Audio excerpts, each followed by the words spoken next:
Hello guys, c'est encore moi, Bouba ou Mystic Imam, comme vous voulez.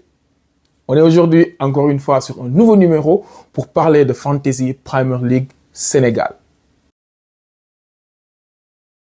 Aujourd'hui, comme je l'avais promis, nous allons rentrer plus en profondeur sur les équipes. Et aujourd'hui, le thème du jour, c'est quelles sont les différentes stratégies pour constituer son équipe. Nous en avons 4 principalement. J'ai fait pour vous le tour de certains scouts, de beaucoup de connaisseurs de fantasy. Ils s'accordent tous sur ces 4 méthodes-là pour faire son équipe. Il s'agit de la stratégie qu'on appelle la stratégie défensive, la stratégie offensive, la stratégie gros calibre ou enfin la stratégie hybride. Nous allons les voir un à un avec des exemples à l'appui pour vous expliquer comment ça se passe et probablement peut-être vous permettre de choisir la bonne stratégie qui vous correspond le mieux.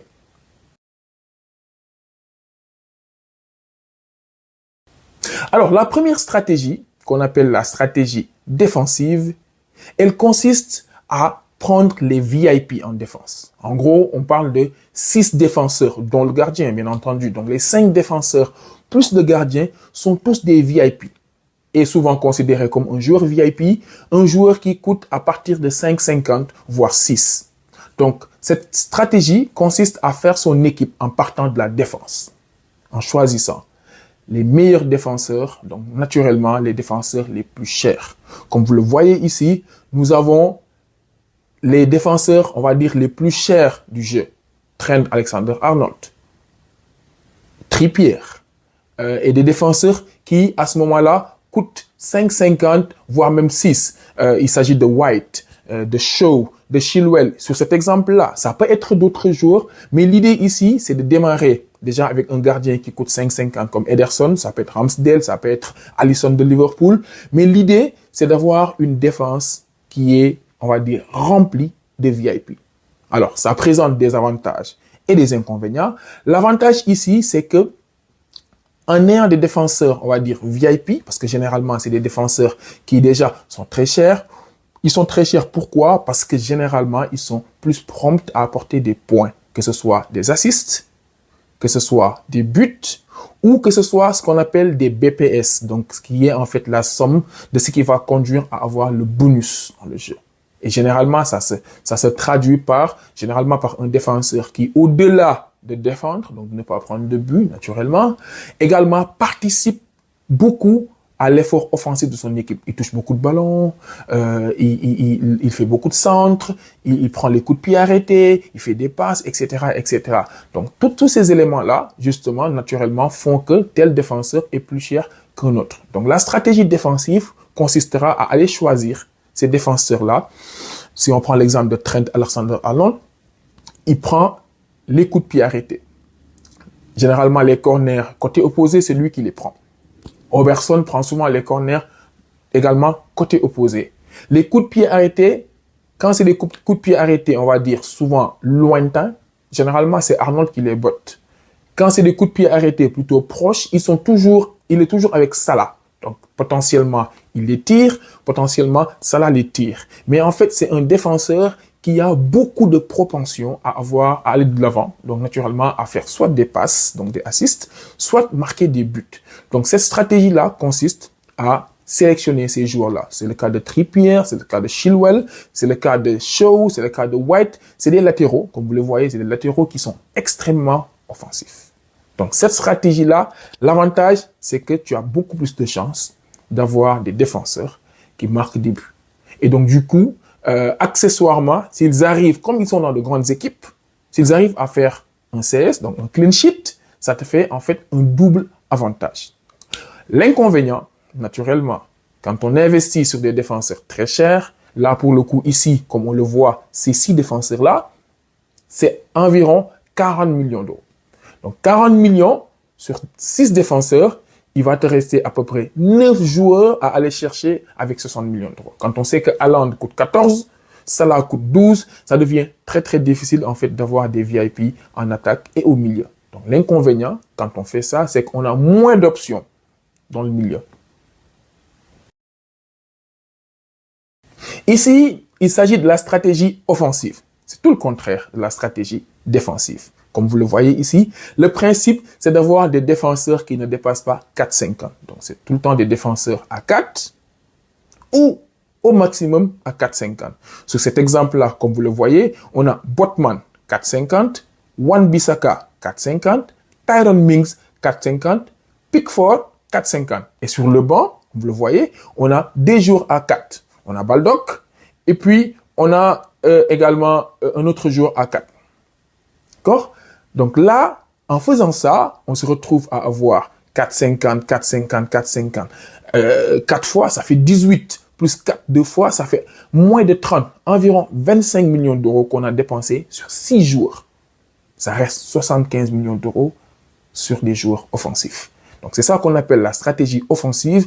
Et à ce moment-là, on investit gros sur des milieux de terrain et des attaquants à haut potentiel. Comme vous le voyez ici sur l'image, nous avons 2 attaquants VIP, entre guillemets, Gabriel Jesus, qui est quand même un attaquant titulaire à Arsenal et qui coûte 8 et qui aussi a beaucoup de probabilités pour marquer des buts. Haaland, n'en parlons pas, tout le monde sait tout ce que Haaland peut apporter. Mais ce qui est intéressant, regardez au milieu de terrain.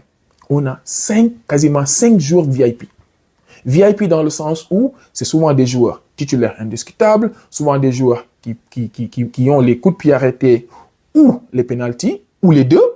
Souvent des joueurs qui sont très très portés vers l'avant et qui marquent beaucoup de buts. Salah, Bruno Fernandes, Grealish, Maddison, Mbomo, ça aurait pu être d'autres. Ça aurait pu être Salah plus Son, plus Rashford, etc. L'idée ici, ce qu'il faut retenir, c'est que quand on fait une telle stratégie, on met le paquet pour avoir des joueurs VIP au milieu et en attaque.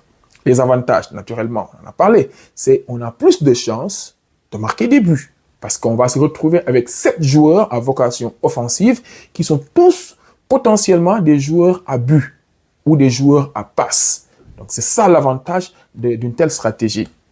Naturellement, l'inconvénient, c'est qu'on est moins prompt à faire des cesses parce qu'en ayant des joueurs de calibre inférieur, des joueurs de petites équipes, on a moins de chances de faire des clean sheets. Mais on peut en faire sur 38 game week. Mais ici, l'idée, c'est on est moins enclin à avoir des joueurs en défense qui font des clean sheets.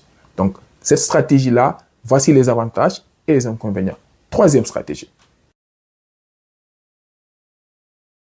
Alors, cette stratégie est celle qu'on appelle gros calibre.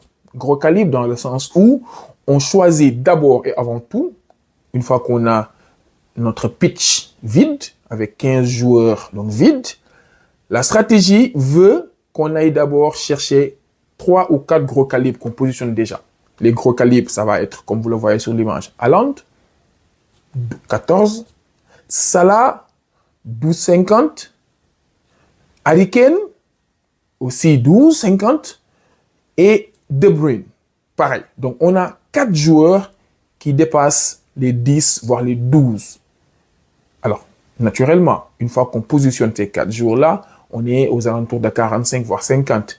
Donc, on a mis 50 millions d'euros sur 4 joueurs. Il nous reste 50 millions d'euros pour aller chercher les 11 joueurs restants. L'avantage sur une stratégie comme ça, c'est qu'en fait, on a des VIP, parce que ces VIP-là, c'est des VIP à points. C'est parce que c'est des VIP, c'est des joueurs à points qu'on parle de premium, qu'on parle de VIP. Haaland, Salah, De Bruyne et Harry Kane. L'autre élément, c'est que c'est des joueurs qui frappent les pénaltys. Haaland, Salah, Kane. Il n'y a même pas de débat. C'est des joueurs qui prennent les pénaltys. Donc l'avantage, c'est que on va avoir ici des joueurs premium qui ont une forte propension à apporter des points. Dans beaucoup d'équipes, on a soit l'un, soit l'autre, soit 2 parmi les 4. Mais la stratégie hybride veut qu'on prenne les 4 plus gros VIP. Et ensuite, on complète avec le reste. Naturellement, l'inconvénient, c'est ça. L'inconvénient, c'est qu'on se retrouve ensuite avec une équipe super déséquilibrée. Déséquilibrée dans le sens où on a 4 gros qui prennent 50% et on a 11 plutôt faibles qui vont être entre 4,50, 5 et maximum 5,50. Comme on le voit ici, à part ces 4-là, plus Mbomo probablement, il n'y a pas un joueur qui coûte plus de 5,50. Iliman Ndiaye coûte 5,50. Ensuite, en défense, tu as un peu comme dans la stratégie précédente, offensive, on n'a que des joueurs faibles. Pickford, 4,50, etc. On a Botman, 4,50, on a Bell qui coûte 4, on a Baldock qui coûte 4, etc. Donc, cette stratégie-là, également, présente des avantages, mais également beaucoup d'inconvénients. Quatrième et dernière stratégie.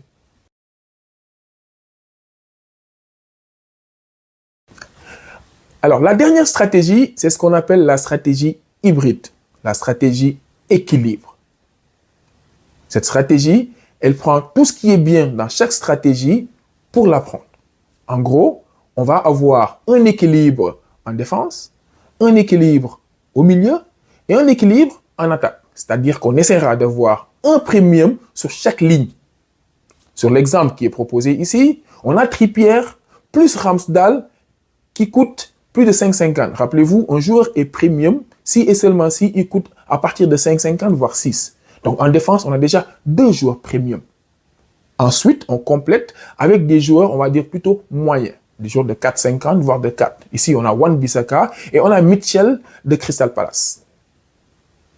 Hybride pourquoi? Équilibré pourquoi? Parce que comme on l'a dit, on prend l'équilibre à chaque niveau. Au milieu de terrain également, on va essayer de prendre 1 ou 2 joueurs premium, histoire d'avoir des équilibres. Ici, on a 2, voire même 3 joueurs premium.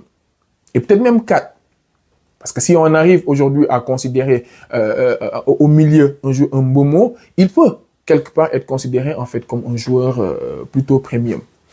Mais au milieu, généralement, on parle de premium quand le joueur il commence à partir de 8,50 voire 9. Ici, pour le coup, on a Saka, 8,50, Rashford, 9, Foden, à peu près 7,50. Mais ça reste quand même un joueur correct. Comme vous le voyez, on a le milieu qui est assez équilibré ici.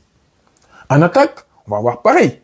On va avoir Haaland, qui est super premium, mais on a Watkins, 8, on a Isaac, 7,50.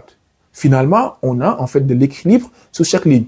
Beaucoup de managers considèrent cette stratégie comme étant la meilleure stratégie sur ce fantasy parce qu'elle donne cette latitude-là d'avoir du bon en défense, du bon au milieu et du bon en attaque. Après, en termes d'avantages, l'équipe est quand même très très équilibrée avec plus de probabilité à tous les niveaux d'avoir des points. Après, effectivement, l'inconvénient, c'est le choix cornélien qui se pose. Quels 2 joueurs premium, voire même quels 3 joueurs premium choisir au milieu de terrain parmi une vingtaine? Il est beaucoup plus cohérent, voire même plus simple d'en choisir 5 sur 15. Okay? C'est 1 sur 3. Par contre, si tu dois en avoir 2 sur 15, le choix il devient un peu plus cornélien, voire un peu plus compliqué. Pour le coup, ici, l'exemple que nous avons pris, on a pris Saka, on a pris Rashford. Mais il reste Salah, il reste Son, il reste Bruno Fernandes, il reste Odegaard, Martinelli. Il y a énormément d'autres joueurs que nous ne pouvons pas prendre.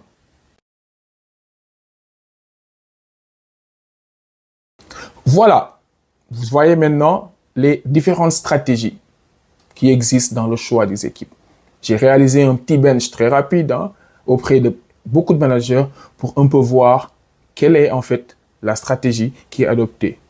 Et en compilant, on se rend compte finalement qu'on se retrouve avec ces 4 que nous venons de vous présenter.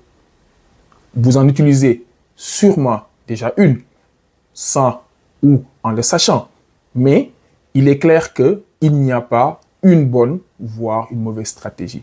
Tout dépend de beaucoup de paramètres et beaucoup de facteurs. Dites-nous, si vous le pouvez, dans les commentaires, quelle est, selon vous, la meilleure entre ces 4 stratégies-là et quelle est l'approche que vous avez pour faire votre équipe. Et on se retrouve la semaine prochaine pour un autre sujet. Allez, hello guys, dédicace à Stant. Ciao.